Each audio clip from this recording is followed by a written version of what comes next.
Yes, I love this land. It takes my breath away.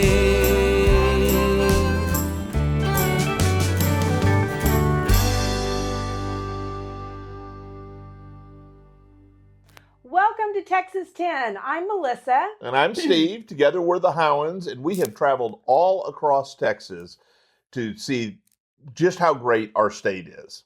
You know, Steve, and if you come to Texas, you have to visit some honky tonks. Well, okay, so let's talk. We're going to talk generally about honky tonks. And everybody's got, well, most people, most states have honky tonks. But Texas, we like to brag, and I'm going to say we have the best. We do. Right. You know, we were driving one time to Throckmorton, Texas, and it's way kind of in the middle of nowhere. And we're driving.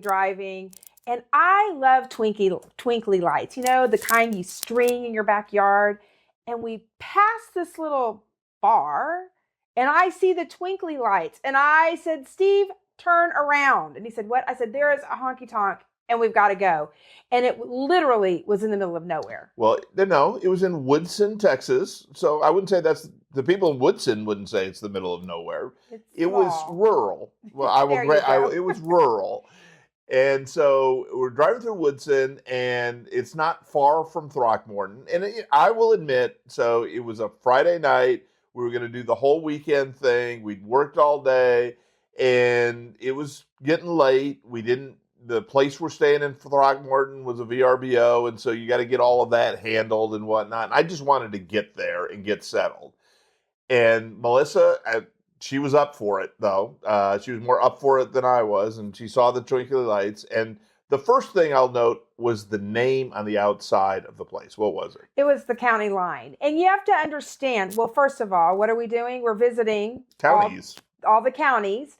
And in Texas, the county line was always really important because some counties are dry and some counties are wet, meaning some counties you can buy alcohol and some counties you don't. You can't. And so often they build honky tonks right on the county line so you can just cross over and have some fun. Right. And so I'm going to correct you a little bit. It's actually precincts within the county. So like McLennan County, where we're at, has 4 precincts. Where all of them are wet. You hear the wet and the dry when you talk about these things. And it goes way back. It used to be a huge issue in Texas electoral politics. When Lyndon Johnson was elected to the Senate, that was a big deal, is how the wets and dries. And it wasn't always what you would think. So you would think that beer distributors or alcohol distributors would be for wet, right? Right.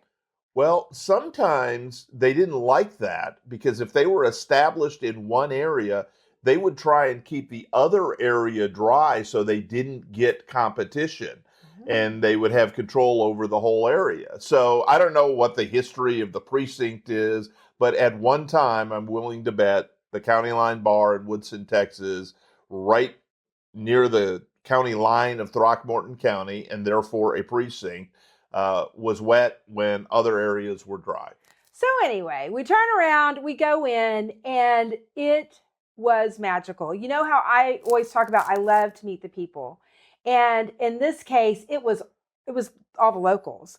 And they were the best set of characters I think we might have met on any of our trips. They were incredible. And I think that they really emphasized the spirit of a honky tonk. Right. Well, you know, I think they all worked hard. One of the guys was a farmer. Some of them work in oil fields. And they gathered there Friday nights. And it was cheap beer, really cheap $2 beer. beers. Yes, $2. You got your beer. Okay, this was not craft beer. This was Texas Star. beer. Lone Star, Shiners might have been 3, right. Coronas. But I'm going to back up. Lone Star hasn't paid me to say this, but they're an underrated beer. But okay. Anyway, so we go in, we get our beer, and we start talking to everyone. And I think the story that I loved the most was who owns the county line and how it has traded hands. Right. So we started talking to him, and I think the current owner was discussing it. And he mentioned that, well, the guy over there used to own it, and the guy over there will probably own it. And we looked at him. He said, well, it changes hands sort of as need be, usually late at night. And so I don't know if that meant card games or, hey, I'm in a hole right now. I need to, I can't carry this or whatever. But it was really community owned, I would say, titled with whoever at the moment. And that was the great thing. So then we went into the back, and there was a local musicians, local band, a small band, and everyone just sat around, told stories, listened to great music, got up and danced if you felt like dancing. And that's what a honky tonk is. It is. Honky tonk is a place to wash away your week and to maybe get the weekend started in the right way. And the county line in Woodson definitely accomplished those things. I'm so glad that they had their twinkly lights on and that M'Lissa saw it and made us turn around. And I will tell you, I actually still follow them. I don't know if you know this, on Facebook. They always have fun events and things. They're just a little too far to go every Friday night. But they're not the only honky tonk in Texas. Well, so Texas, as we mentioned, has great ones. We've seen a lot of them. I think it is part of our lifestyle here. We're wets, not dries, even though we went to Baylor at Baptist University. I was raised a Baptist. Right. And we have run across just some great ones. There's one in Bluffdale, Texas, outside of Stephenville, that I know you liked. I liked that one quite a bit. It also had a real community feel, and it was old. Right. The Greenwood Saloon, I think it is. I'm not sure if it was Saloon or Hall, but it was Greenwood, definitely. Right. And it was owned by a stewardess, a flight attendant. I don't want to be wrong about that. So it was owned by a flight attendant, and she had long layoffs and whatnot, and so that was her side hustle. And man, we were there over the 4th of July weekend, and group called by the name of Shay Absher and the Howlers, and they were a hot band. They were very hot. Yes. And in fact, they're on my Spotify. Right. Okay. And so it's same sort of thing. And I think maybe as you start thinking about it, the best honky tonks are not in cities. Right. They are sort of out in the wilds, if you were. And you always find great talent. Right. I think that's the best thing about it. You find great talent and you talk to really great people. Right. It is amazing. And maybe the best example of that is we grew up in San Antonio. Mm-hmm. It used to be Helotes, Texas was quite a ways out. Mm-hmm. It was rural versus the city of San Antonio. And one of the most famous honky tonks in Texas, John T. Ford's Country Store, is there. Over Thanksgiving 2 years ago, we stopped by and listened to Ray Wiley Hubbard. Yeah.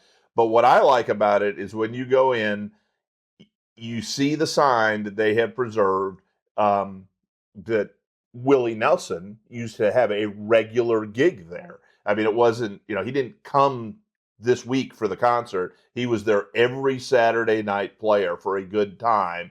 And so when you say they've got talent in honky tonks, I mean, you don't get any bigger than Willie Nelson. And so, he played John T. Ford Country Store, and there's proof of it still there. Love that. So, you've written some things about honky tonks. So if you follow us on Texas10.com, which you should, or on our social media outlets, which on Facebook, we're Texas10, T-E-N, not the numbers, and everywhere else, we're Texas10 Podcast, 10 spelled the same way.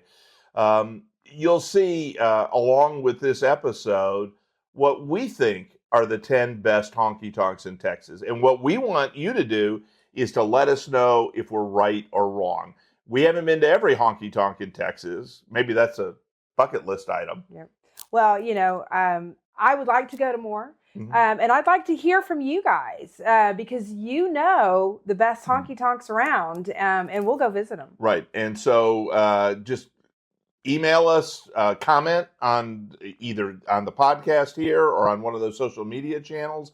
And we would love to hear from you what your favorite honky tonk is, maybe some of the big names that you've seen. We went to the Cheatham Street warehouse in San Marcos, yes. which was another great one, where George Strait and the Ace of the Whole Band got its start. Well, and it was so great because it was right after things were opening up after the pandemic, and I was so happy to hear live music again. We saw Paul Cawthon, the big Velvet, for his voice, and he blew the roof off of that place.